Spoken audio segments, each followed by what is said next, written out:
Hello everyone, आप सब कैसे हो? आई होप आप लोग अच्छे होंगे। तो AIV 19 एग्ज़ाम की प्रिपरेशन करना है तो आपको प्रीवियस ईयर के क्वेश्चन पेपर ज़रूर आपको देखने होंगे, जिसमें कि बहुत सारे क्वेश्चन ऐसे होते हैं जो रिपीटेड क्वेश्चन होते हैं। ठीक है, ये हमारा एडवोकेट एक्ट 1961 में लागू हुआ था। ठीक है, ये 4 मार्क्स का आता है, पेपर में 4 नंबर का दिया जाता है। ठीक है, जो कि बहुत इम्पॉर्टेंट है। इसमें कुछ ही सेक्शंस हैं जो पूछे जाते हैं, जो कि रिपीटेड होते हैं, बहुत इंपॉर्टेंट सेक्शंस हैं उसमें। ठीक है, और ये होता क्या, एडवोकेट एक्ट 1961 यानी कि अधिवक्ता अधिनियम 1961 में आपका क्या चीज़ दी गई है। ठीक है, तो इसके अंतर्गत अध्याय 3 में दिया हुआ है अधिवक्ताओं यानी कि एडवोकेट के पंजीकरण और नामांकन के लिए। और सेक्शन 25 में क्या दिया हुआ, अधिवक्ताओं के प्रवेश के लिए आवेदन उस राज्य बार काउंसिल में कराना होगा जिसके अधिकार क्षेत्र में आपको यानी कि एडवोकेट को प्रैक्टिस करना है। ठीक है, तो इसका ये मतलब होता है एडवोकेट एक्ट क्या है अपने क्लाइंट के प्रति एक एडवोकेट का कर्तव्य क्या है, जिसमें बार काउंसिल ऑफ इंडिया के मतलब रूल्स शामिल हैं, इंक्लूड हैं। ठीक है, तो इसमें आपको सेक्शन बताना है कि कहाँ से कहाँ तक दिया हुआ है। तो क्या दिया हुआ, duty of an advocate towards his client. तो ये आपका मेन हो गया कीवर्ड। तो आपको ये बताना है कि कौन से सेक्शन में दिया हुआ। तो ये सेक्शन हमारा 11 to 33 में दिया हुआ। तो बी ऑप्शन इसका बिल्कुल राइट है। क्वेश्चन नेक्स्ट देख लेते हैं। क्वेश्चन है, एडवोकेट एक्ट 1961 के तहत कौन सा सेक्शन नामांकन के रूप में अयोग्यता से रिलेटेड है। ठीक है, तो ये आपको बताना है कि डिसक्वालीफाइड एज टू इनरोलमेंट। ठीक है, तो ये डिसक्वालीफाइड किस सेक्शन में करता है, तो ये हमारा डी ऑप्शन बिल्कुल राइट है, सेक्शन 24A में दिया हुआ है। ठीक है, तो क्वेश्चन नेक्स्ट देख लेते हैं क्या है। क्वेश्चन हमारा है, कानूनी नैतिकता का मूल उद्देश्य कानून के पेशे से सम्मान और गरिमा को बनाए रखना है। न्याय और उच्चतम मानकों को बढ़ावा देने के लिए बेंच और बार के बीच दोस्ताना सहयोग की भावना को सुरक्षित करना, सम्माननीय और निष्पक्ष व्यवहार स्थापित करना, अपने क्लाइंट प्रतिद्वंदी यानी कि अपने मुवक्किल प्रतिद्वंदी और गवाहों के साथ वकील बार में ही भाईचारे की भावना स्थापित करने के लिए, और यह सुनिश्चित करने के लिए कि वकील आमतौर पर समुदाय के प्रति अपनी जिम्मेदारियों को निर्वहन करें। यह कथन किसका है, ये डिफिनेशन किसने लिखी थी। ठीक है, तो ये कहा था मुख्य न्यायाधीश मार्शल ने। तो इसका ए ऑप्शन बिल्कुल राइट है। एक क्वेश्चन इस टाइप का भी दिया होगा जो कि आप पढ़ चुके हो। ठीक है, लेकिन इसको समझना होगा कि किस में क्या चीज़ दी हुई है। तो क्वेश्चन हमारा है, बार काउंसिल की सदस्यता के लिए निर्धारित योग्यता और अयोग्यता का अधिकार किसके पास होता है। ठीक है, तो ये हमारा होता है बार काउंसिल ऑफ इंडिया के पास में। तो हमारा बी ऑप्शन बिल्कुल राइट है। जैसे कि जो डिसक्वालीफाइड था वो हमारा 24A में दिया गया था। ठीक है, तो किस में दिए होगा, बी ऑप्शन बिल्कुल राइट है, बार काउंसिल ऑफ इंडिया के पास में अधिकार प्राप्त होता है। तो क्वेश्चन नेक्स्ट देख लेते हैं। क्वेश्चन हमारा, Indian bar council of legal and advertise बनाम BCI केस के मुद्दे से संबंधित है, मतलब किस मामले से रिलेटेड है ये। तो इसका कौन सा राइट ऑप्शन है, ये डी ऑप्शन बिल्कुल राइट है, अधिवक्ताओं के नामांकन पर उम्र निर्धारण का वर्णन।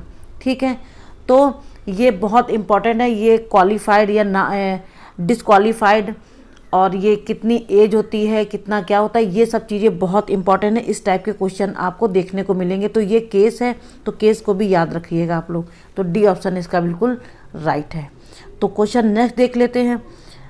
रोल को एक बार से दूसरे बार में स्थानांतरित मतलब ट्रांसफ़र करने के लिए एक आवेदन किया जाता है।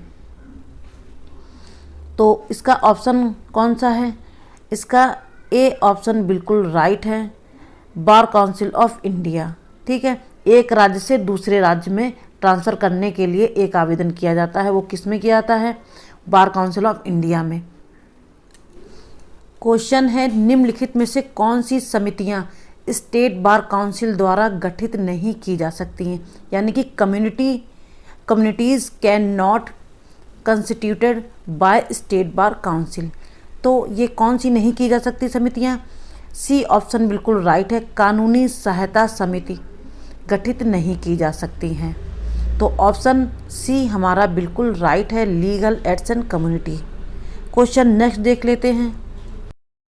क्वेश्चन हमारा है, अधिवक्ता यानी कि एडवोकेट एक्ट 1961 की किस सेक्शन में भारत के बार काउंसिल की रूल बनाने का शक्ति है?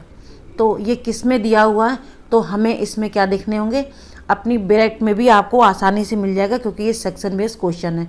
तो ये हमारे कौन से सेक्शन में दिया हुआ है ये आपको देखना है। तो ये हमारा सेक्शन 49 में दिया हुआ है। इसमें दिया हुआ है बार काउंसिल के नियम बनाने की शक्तियाँ 49 सेक्शन में दी हुई है। क्वेश्चन हमारा नेक्स्ट है, वकालत के 7 दीपक कौन से हैं और ये किसने कहा था?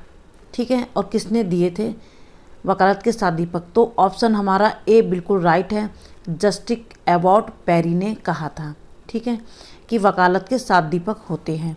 क्वेश्चन हमारा नेक्स्ट है, एडवोकेट एक्ट 1961 की किस सेक्शन में भारत के बार काउंसिल की अनुशासनात्मक शक्तियाँ निहित हैं? यानी कि disciplinary power of the bar council of India. Bar council की अनुशासन शक्तियाँ किस में निहित हैं, ये किस सेक्शन में दिया हुआ? तो ये सेक्शन हमारा सी बिल्कुल राइट है, सेक्शन 36 में दिया हुआ है अनुशासन। ठीक है, तो ऑप्शन हमारा सी बिल्कुल राइट है। क्वेश्चन हमारा नेक्स्ट है, एडवोकेट एक्ट 1961 के सेक्शन में कानूनी सहायता समितियों के गठन का उल्लेख है। तो ये किस में दिया हुआ है? ये आपको बेयर एक्ट में भी ये सारी चीज़ें बहुत आसानी से मिलने वाली हैं। तो ये सेक्शन 9A में दिया हुआ है, constitution of legal aids communities. ठीक है, तो ये हमारा सी ऑप्शन बिल्कुल राइट है। क्वेश्चन हमारा, state bar council under the provision of section 35 of the advocate acts 1961 has the authority to. यानी कि स्टेट बार काउंसिल को अधिवक्ता अधिनियम 1961 की धारा 35 के तहत अधिकार हैं, वह क्या है? तो ऑप्शन हमारा ए है, वकील को फटकार लगाएं। बी ऑप्शन है, ऐसी समयावधि के लिए जो वह उचित समझे अभ्यास के अधिवक्ता को निलंबित करे। सी ऑप्शन है, अधिवक्ताओं के राज्य रोल के अधिवक्ता का नाम हटाएं। और डी ऑप्शन है, उपरोक्त सभी। तो इसका डी ऑप्शन बिल्कुल राइट है। ठीक है, तो ये स्टेट बार काउंसिल की जो अधिकार हैं वो दिए हुए 35 में। तो ये सारी चीज़ें बिल्कुल राइट हैं, डी ऑप्शन इसका बिल्कुल राइट है। क्वेश्चन हमारा नेक्स्ट है, क्वेश्चन हमारा है, स्टेट बार काउंसिल द्वारा पोषित राज्य सूचियों में शामिल होने के लिए निम्न में से क्या सही नहीं है? ठीक है, तो इसमें नहीं वाला बताना है कि क्या नहीं है। तो इसमें बी ऑप्शन हमारा बिल्कुल राइट है, वह एक भारतीय नागरिक हो। ये कोई ज़रूरी नहीं है। तो इसमें देखिए जो क्या होना चाहिए, ये 3 चीज़ें बिल्कुल राइट है। न्यूनतम आयु की आवश्यकता है, 21 साल से कम ना हो। ठीक है, और सी ऑप्शन में जैसे दिया हुआ है, वह नैतिक अधमता सहित किसी अपराध का दोषी नहीं पाया गया हो। डी ऑप्शन है, वह अस्पृश्यता मतलब छुआछूत अपराध अधिनियम 1958 के प्रावधानों के तहत किसी अपराध का दोषी नहीं पाया गया हो। तो ये 3 बिल्कुल राइट हैं। तो बी ऑप्शन हमारा राइट नहीं है, क्योंकि एडवोकेट हर जगह हो सकते हैं, अदर स्टेट के भी हो सकते हैं। बी ऑप्शन बिल्कुल राइट है।